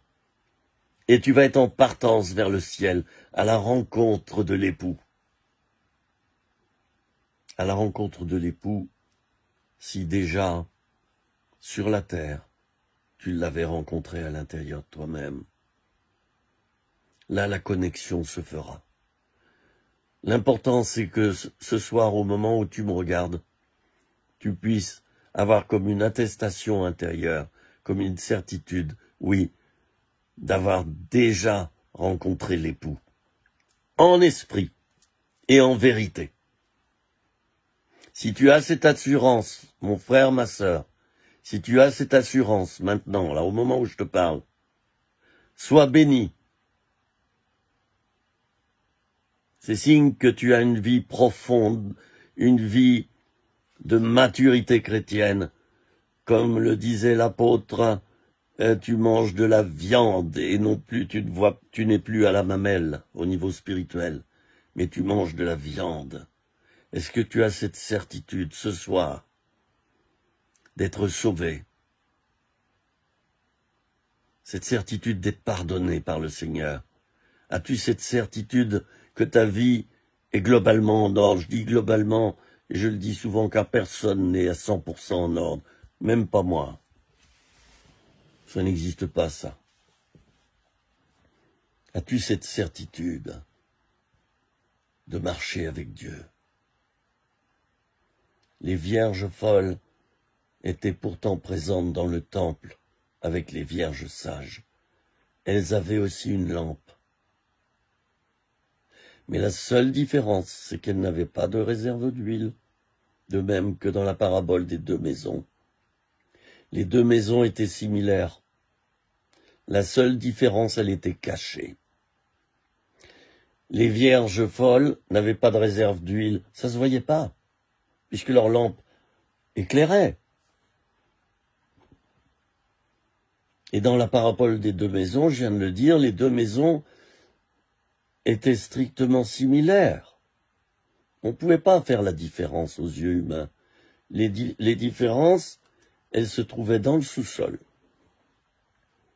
Et mon ami, toi qui m'écoutes maintenant, les différences, elles sont cachées à l'intérieur de ton cœur. Soit tu as ta réserve d'huile, soit tu ne l'as pas. Si tu n'as pas de réserve d'huile, si tu es un chrétien de nom, si tu es un chrétien qui t'est éloigné de Dieu, ça arrive à tout le monde. Je suis pas en train de juger quelqu'un là. Si tu es un chrétien rétrograde, si tu es un chrétien qui te trouve pour différentes raisons loin de Dieu, il est encore temps pour toi, ce soir, de revenir à l'Éternel. De revenir à l'Éternel. Confesse ton péché au Seigneur. Pleure sur ton péché. Repens-toi de ton éloignement. Dieu est amour. Il va t'accueillir favorablement. Et pour ça, il faut que tu coupes avec les mauvais liens de ta vie, avec les mauvaises fréquentations, avec les péchés, avec les addictions. Et c'est ta décision, ça. Nul ne le fera à ta place. Je t'invite à revenir profondément au Seigneur. Chers amis, je vous retrouve dans une autre petite vidéo à la suite de celle-là. À bientôt. Je vous retrouve à nouveau pour la suite de ce thème, la parabole des 10 vierges. Donc cette parabole située dans l'évangile de Matthieu au chapitre 25. Cette parabole nous avertit. Et toute parabole a un sens. Cette parabole nous avertit de nous tenir prêts à la rencontre de Dieu et surtout à sa seconde venue sur la terre. Cette parabole nous dit que l'époux va revenir à un moment où on ne l'attend pas. Et dans les vidéos précédentes, je vous ai exhorté à vous préparer, chers amis. C'est important de se préparer. L'agriculteur le sait. Il le sait, l'agriculteur. Il ne se contente pas de semer. Il vérifie la météo. Il fait en sorte que les oiseaux ne viennent pas manger les graines. Bon, ça se produit toujours un petit peu. Il sème au bon moment. Et il va s'inquiéter de sa future récolte. L'autre jour, je me promenais sur un chemin, ici, là, près de mon village, et j'ai vu un jeune qui était debout sur son... Voilà, debout, enfin bon, il n'était pas assis, peu importe. Il était debout au plein milieu de son champ. Et puis il regardait son champ. Il a passé un long moment à le regarder, à le scruter comme ça. Et il regardait le ciel. C'est un jeune homme de 22 ans à peine, le fils d'un agriculteur. Et il s'est trouvé qu'on a discuté ensemble. Je lui ai dit, mais tu es en train de... Je me suis permis de le tutoyer. Et puis on est à la campagne, souvent on se tutoie. Je lui ai dit, mais en fait, c'est ton champ, c'est le champ de ta famille. Il dit, oui, oui, c'est le champ de mes parents. On en a plusieurs dans la région. Et donc, je suis venu voir. J'ai dit, mais qu'est-ce que tu cherches à voir? Ben, je suis en train de voir comment se comporte ce qui a été semé, si tout est conforme et si on aura une bonne récolte. Vous voyez, il est venu avec sa voiture et il m'a dit, je viens régulièrement ici pour surveiller, pour voir comment ça se déroule. Alors nous, chrétiens, il est bon, non pas d'avoir peur, vous comprenez bien, non pas d'avoir peur, mais il est bon de veiller. De veiller à quoi? De veiller et de surveiller notre vie, de veiller à rester en relation avec le Seigneur et à rester dans sa volonté, dans l'obéissance à sa volonté. Es-tu une brebis égarée? Une brebis qui ne sait plus si Dieu existe ou pas? Une brebis qui ne sait plus quelle est la volonté de Dieu? Une brebis qui te trouves dans des épreuves et tu sais plus où tu en es, tu es complètement dans la confusion, alors je te donne un conseil maintenant. C'est de prendre du temps pour que ta vie spirituelle s'approfondisse tout à nouveau. Et pour ça, faut mettre du temps à part. Il y en a qui me disent j'ai pas le temps de venir à ta réunion, j'ai pas le temps. Ils sont toujours pris pour tout. J'ai pas le temps. Je viens de me marier. Il y a une parabole là-dessus. Hein. J'ai pas le temps parce que il faut que je parte au service militaire. J'ai pas le temps parce que ceci, parce que cela. Je viens d'acheter des animaux. J'ai pas le temps. Vous savez, les chrétiens qui n'ont jamais le temps, ce sont des chrétiens qui sont en fuite en général. Et il y en a malheureusement pas mal. Des chrétiens qui n'ont jamais le temps. Tu vas chez eux, tout va très vite. Oh, excuse-moi frère, mais il faut qu'on parte. Voilà, on a ça et ça à faire. Tu viens rendre visite à des chrétiens et ils n'ont pas le temps de te recevoir. Donc ils n'ont pas le temps non plus de recevoir le Christ. Alors j'aimerais t'appeler, mon cher ami, toi qui te trouves peut-être dans la confusion, tu te trouves peut-être dans une situation compliquée et tu ne comprends plus ce qui se passe. Ouais, j'aimerais t'exhorter à prendre un temps à part devant le Seigneur régulièrement pour revenir à Dieu, pour, j'allais dire, réactiver ta vie spirituelle. Il est nécessaire que dans ton agenda, tu libères des créneaux déjà. Parce que le diable, il trouvera toujours quelque chose que tu dois faire à la place d'un temps de méditation, à la place d'un temps de prière, à la place d'un temps de retour vers Dieu. Le diable est très fort pour ça. Oh, quand je dis qu'il est fort, attention. Dieu est le plus fort, Jésus-Christ l'a vaincu sur la croix. J'ai besoin de le dire et de l'affirmer ici. Mais quelquefois, hein, il est rusé. Et il fait en sorte que les chrétiens n'aient plus le temps de prier, n'aient plus le temps de lire la Bible, n'aient plus le temps d'aller à l'église, n'aient plus le temps vraiment de cultiver leur vie spirituelle. Attention, si tu te trouves dans ce cas-là, attention. J'aimerais juste tirer la sonnette d'alarme par rapport à toi. Prends du temps avec le Seigneur. Reviens à Jésus. Si tu vois là, si tu comprends par cette vidéo que tu t'es éloigné de Dieu, ça arrive à tout le monde. Ça m'est arrivé. Je vais être honnête avec toi. Ça m'est arrivé, non pas d'être loin vraiment de Dieu, mais qu'il y ait une distance entre moi et Dieu dans ma vie. Ça m'est arrivé. Bon, je n'ai jamais renié le Seigneur, et je me suis jamais trop éloigné de lui, parce que je l'aime tellement. Mais je comprends ceux à qui ça arrive. Et si toi, mon frère, ma sœur, et c'est la fin de mes propos au sujet de la parabole des 10 vierges, j'en viens à ma conclusion. Il est toujours temps pour toi de revenir à Dieu. Moi, j'ai connu dans ma vie des hauts et des bas. Voilà, et ça arrive à tout le monde. Ça arrive à tout le monde. Alors si tu te trouves dans l'épreuve, si tu sais que tu t'es éloigné de Dieu, je t'en supplie, reviens à Jésus. Les temps que nous vivons sont des temps très difficiles.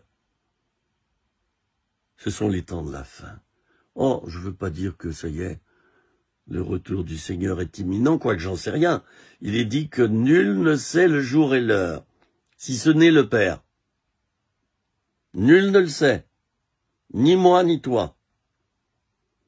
Et il est dit que le retour du Seigneur se fera par surprise, hein, comme un voleur dans la nuit.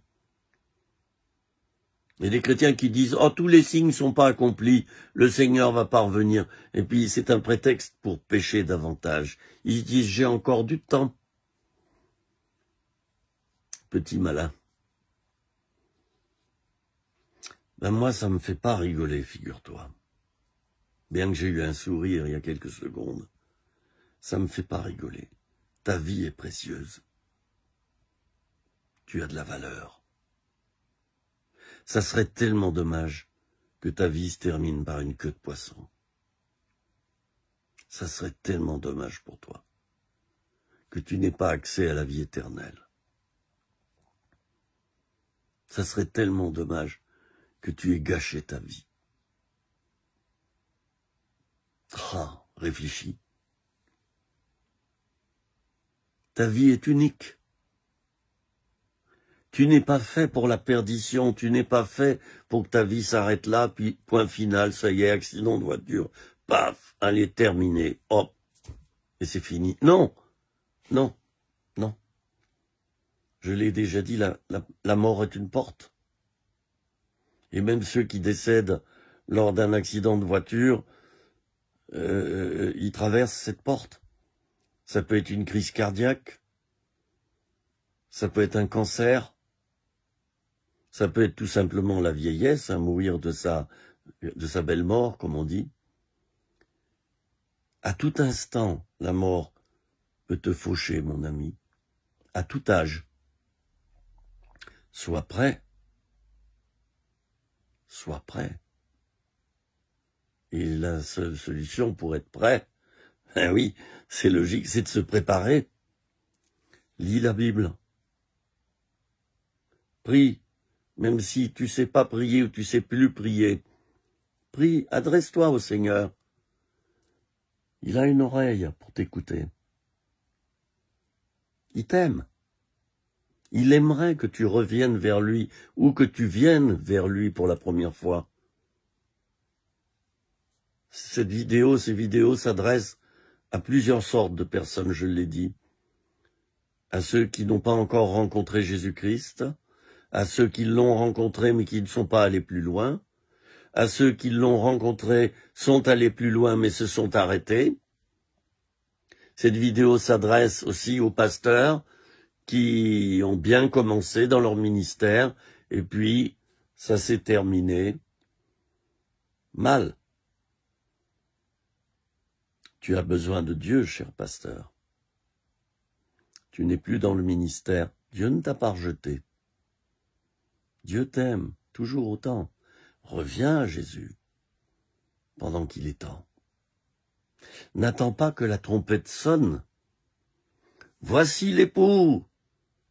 C'est au verset 6, Matthieu 25, verset 6. Au milieu de la nuit, donc dans les ténèbres. La nuit signifie qu'il fait noir, ténèbres. Il y eut un cri, c'est pas seulement une parole, c'est un cri. Voici l'époux, sortez au-devant de lui. Il y a un ordre là. Sortez au-devant de lui. Un jour, ça s'adressera à toi, mon ami. Il y aura une voix qui dira, admettons que tu t'appelles, je sais pas moi, qu'est-ce que je vais trouver comme prénom? Damien, allez. Il y aura une voix qui dira, Damien, sors à la rencontre de l'époux. Es-tu prêt, Damien? Es-tu prêt? Es-tu couvert par le sang de Jésus-Christ? As-tu la cuirasse de la justice? Le casque du salut? As-tu confessé la parole de Dieu? Proclamé la parole de Dieu? Es-tu armé de l'épée de l'esprit qui est la parole de Dieu? As-tu le bouclier de la foi? As-tu les chaussures du zèle de l'évangile? C'est important de posséder ces armes et de les utiliser chaque jour, c'est important. Un chrétien qui n'utilise plus ses armes, c'est un chrétien désarmé, et c'est un chrétien qui n'est plus dans le combat spirituel. Danger. Danger. Un soldat qui n'est pas équipé, c'est un soldat mort. Et nous avons un adversaire, c'est le diable. Et il n'y a pas que le diable qui est notre adversaire. Il y a nous-mêmes. Mon premier adversaire, c'est moi, par rapport à moi. C'est ce que je pense, charnellement. C'est ça que je dois vaincre en premier. Et en deuxième, j'ai l'adversaire spirituel, Satan. Peut-être que ton moi t'a trompé. Peut-être que ton moi t'a trompé. Tu te dis, bah, je suis chrétien, je suis sauvé, tout va bien, tralala l'air. Mais peut-être que tu vis ça. Mais oui, mais consulte Dieu, je t'en supplie, mon ami. C'est pas parce que tu crois être sauvé, que voilà, un jour t'as confessé le nom du Seigneur, ça veut pas dire que t'es dans le camp de Dieu. Attention, attention, attention, attention. Les chrétiens charnels, les chrétiens religieux, remplis de religiosité, te diront de ne pas m'écouter. Ils te diront, mais allez, c'est bon. Voilà, comme je le disais, Dieu est amour, voilà. Oui, mais tout amour n'est pas Dieu. Je l'ai souvent dit aux gens qui me disent, mais Dieu est amour, donc il n'est qu'amour. Donc tout le monde sera pris au paradis. Oui, Dieu est amour, mais tout amour n'est pas Dieu. Oui, mais moi j'ai beaucoup aimé dans ma vie. Oui, d'accord, mais tout amour n'est pas Dieu, n'est pas de Dieu. L'humanisme sans Dieu, je suis désolé, c'est déjà pas mal. C'est bien, l'humanisme. Hein? Il vaut mieux ça que le satanisme. C'est bien d'être humaniste, et ça ne suffit pas pour être sauvé par Dieu au jour où l'époux va venir. Et il y a les noces de l'agneau. La parabole, ici, en parle. Celles qui étaient prêtes, les vierges sages, celles qui étaient prêtes entrèrent avec lui aux noces, entrèrent avec lui aux noces. Pourquoi? Parce qu'elles étaient déjà avec lui, spirituellement parlant. Es-tu spirituellement parlant avec Jésus ce soir, là, maintenant? Elles entrèrent avec lui aux noces. Oh là là, quelque chose qui suit, écoutez bien. Et la porte fut fermée. Ça me rappelle l'arche de Noé. La porte fut fermée. C'est Dieu qui a fermé la porte de l'arche. Et c'est sur un ordre de Dieu que Noé est sorti de l'arche, plus d'1 an plus tard. La porte de l'arche a été ouverte, mais l'ordre de Dieu n'est pas tombé tout de suite pour sortir de l'arche. Et Noé donc est resté à l'intérieur, bien que la porte était ouverte. Alors ce texte, et je termine là, mes amis, nous dit que celles qui étaient prêtes entrèrent avec lui aux noces, la porte fut fermée. Est-ce que tu en feras partie? Ben oui, mais tu commerces, t'as de l'argent, ton agenda est chargé, t'as beaucoup de choses à faire, t'es encore très dynamique, t'as un bon poste, tu as une maison, t'as une résidence secondaire, t'as 3 voitures, t'as des comptes en banque bien rembourrés, tu vas à l'église le dimanche, et de temps en temps tu pries Dieu, Seigneur bénis-moi, moi, je dis avec humour, je dis que tu es peut-être un moaïste. Il y a les maoïstes, ça c'est en Chine. Mais toi, tu es un moaïste. Moi, toujours toi, tu prends pour toi, tu amasses. Mais oui, Jésus a dit, celui qui perdra sa vie, la gagnera pour la vie éternelle. Mais celui qui la gagnera sur cette terre-là, la perdra. Ah, tu as tout en ce moment. Oui, tu es chrétien, oui. T'as été baptisé, oui. T'as été baptisé d'eau. Ah, mon frère, je suis chrétien évangélique, j'ai été baptisé d'eau par immersion. S'il te plaît. Je peux même te dire la date. Je suis sauvé, parce que je suis baptisé. Celui qui croira et sera baptisé, et baptisé sera sauvé.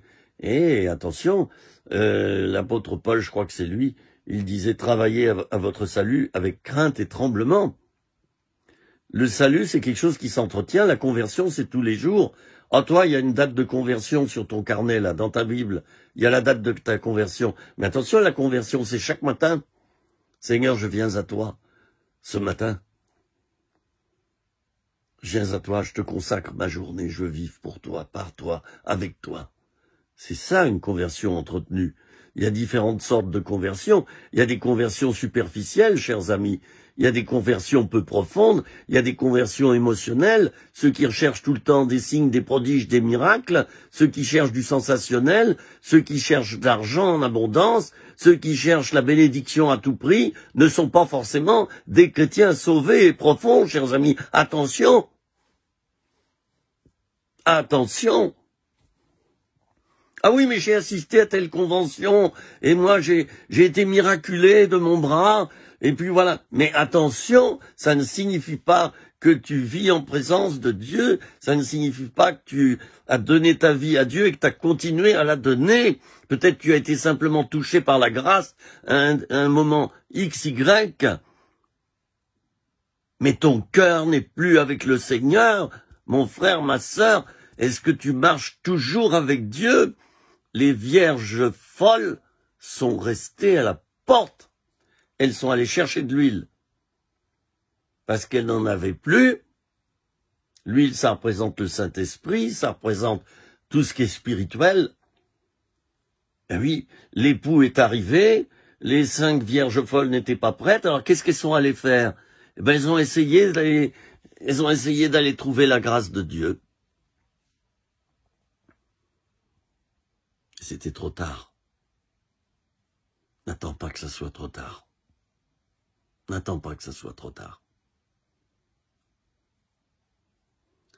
Quand la trompette va sonner, ça sera plus temps de te convertir.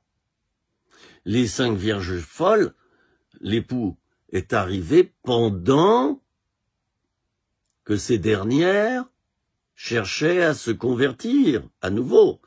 Elles avaient réalisé qu'elles avaient plus d'huile dans leur vie. Donc elles sont allées, je sais pas moi, au temple, elles sont allées dans des endroits spirituels, je vais peut-être même dire des lieux de pèlerinage, hein. Mais c'était trop tard. C'était trop tard, les amis. La porte fut fermée, alors là, ça c'est terrible. Cette fin de parabole, moi, ça me ferait presque pleurer. Je vous assure. Les autres vierges vinrent plus tard, disant « Seigneur, Seigneur, ouvre-nous ». Mais il leur répondit « En vérité, je ne vous connais pas ».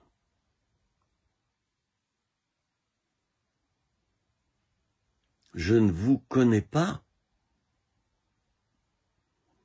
Oh, j'espère que tu n'entendras pas cette voix qui te dira « Je te connais pas ».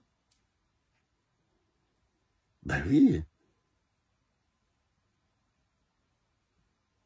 Attention, c'est que c'est du sérieux. Les amis, nous sommes en 2020. Je ne sais pas ce qui va suivre, mais les paroles qui nous sont données par les authentiques prophètes à l'heure actuelle nous avertissent que le Seigneur revient. Il revient. On ne sait pas quand, mais c'est imminent. J'allais dire que le compte à rebours est commencé. Si vous voulez savoir, si vous voulez connaître mon avis personnel, personnellement, moi je vous dis que le compte à rebours est commencé. Ça y est. Depuis le début de cette année 2020, il y a un compte à rebours qui a commencé. Vous avez vu que le monde s'est arrêté en un mois. Tout s'est arrêté. La planète n'a pas cessé de tourner. Mais par contre, sur la planète, tout s'est arrêté. Plus d'avions, plus de ceci, plus de cela. Tout s'est arrêté. C'est un avertissement. Oh, j'en vois qui vont me dire, oui, tu fais peur aux gens, mais pourquoi tu fais des messages comme ça? Pourquoi tu prêches comme ça? Mais tu fais peur aux gens. Ah oui. Moi, j'aime bien raconter cette histoire d'un homme qui circulait sur un trottoir. Et puis, tout à coup, il a vu un enfant devant lui, là, à quelques mètres. L'enfant n'a pas regardé avant de traverser la route. Il a vu cet enfant commencer à quitter le trottoir, à faire quelques pas. Il a entendu une grosse voiture qui arrivait. L'homme a vite regardé en direction de la voiture. Il s'est dit, mais elle est lancée à 120 à l'heure. Elle ne pourra pas s'arrêter. Eh bien, l'homme, qu'est-ce qu'il a fait? Ben, il a poussé un grand cri. Il s'est jeté sur le gamin. C'était un ado. Il s'est jeté sur lui en criant « Attention !» Il a fait peur au gamin. Le gamin, tout de suite, il a regardé. Et puis l'homme a eu le temps de le prendre par la main, de le saisir et de le remettre sur le trottoir. C'était à quelques secondes près. L'accident fatal aurait eu lieu. Oui, ça fait peur. Oui, la parabole des 10 vierges fait peur. Oui, ça fait peur. Oui, dans l'évangile, il y a des scènes qui font peur. Oui, quand on lit l'Apocalypse, ça fait peur. Mais tant mieux qu'on a peur. La peur, c'est pas forcément négatif, toujours.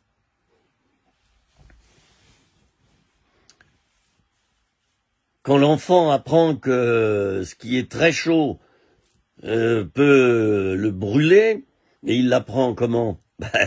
Malgré qu'on lui dise au début, attention, mets pas ta main là. Ça manque pas. Un jour, le gamin, il voit que ses parents regardent pas, il essaie quand même de toucher l'objet qui est chaud, puis il se met à pleurer. Une fois qu'il s'est brûlé, il a compris pour la vie.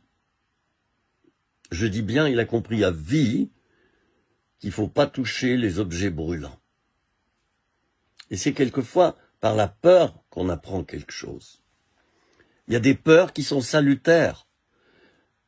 Peur de l'enfer. Peur du diable. Peur du péché. Le salaire du péché, c'est la mort. Nous dira Paul, l'apôtre Paul. Le salaire du péché, c'est la mort. Je crois que c'est dans l'Épître aux Romains. Hein. Oui, tu peux avoir peur maintenant. Et je termine là, je vois mon petit compteur au-dessus de mon téléphone. Oui, tu peux avoir peur. Il faut que tu aies peur par rapport à toi, peur de pas être sauvé, peur de pas être prêt. Oui, ça c'est bien ça. Et moi je préfère t'avoir...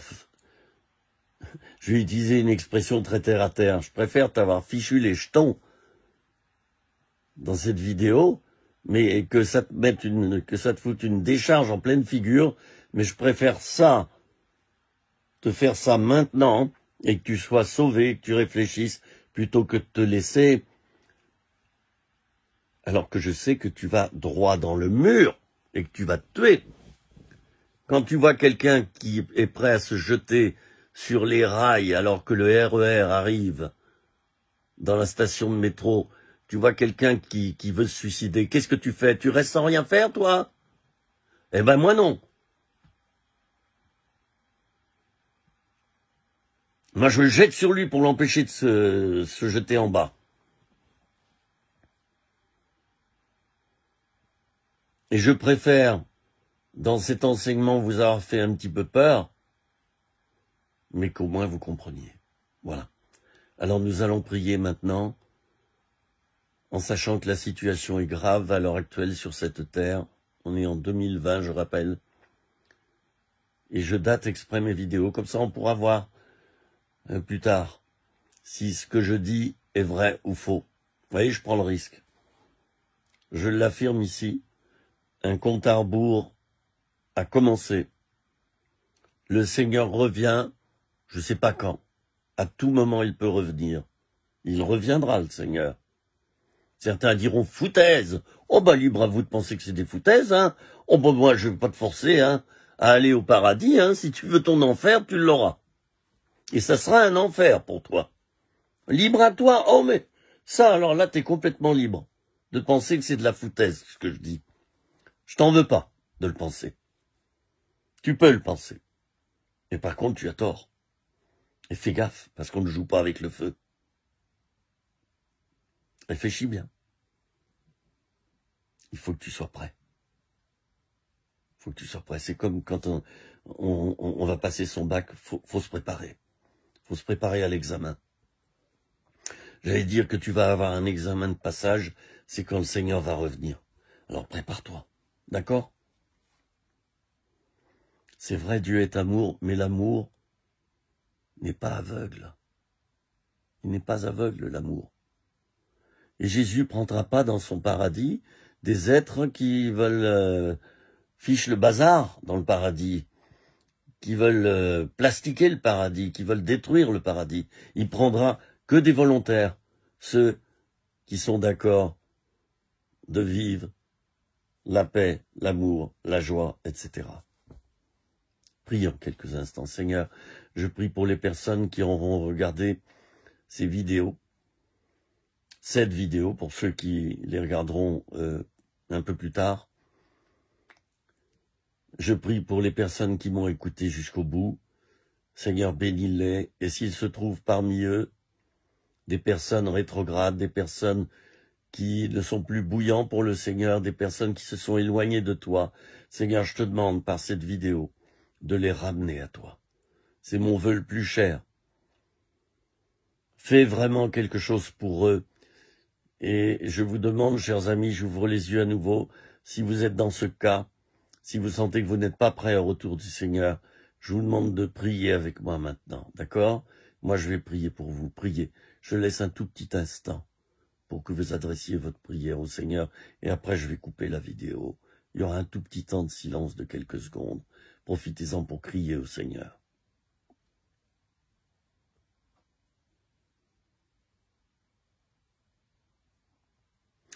Seigneur, bénis tous ceux et celles qui ont prié maintenant.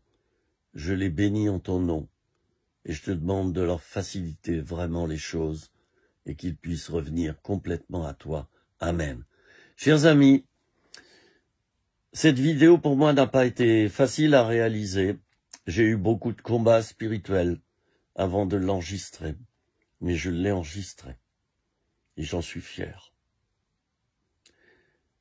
Que cette vidéo puisse vous être utile pour vous préparer à la rencontre du Seigneur qui revient bientôt. Amen. Je vous donne rendez-vous pour d'autres petites vidéos de Philippe. Nous allons parler de quantité de thèmes bibliques, tous les uns aussi intéressants que les autres. Alors, à bientôt. Au revoir.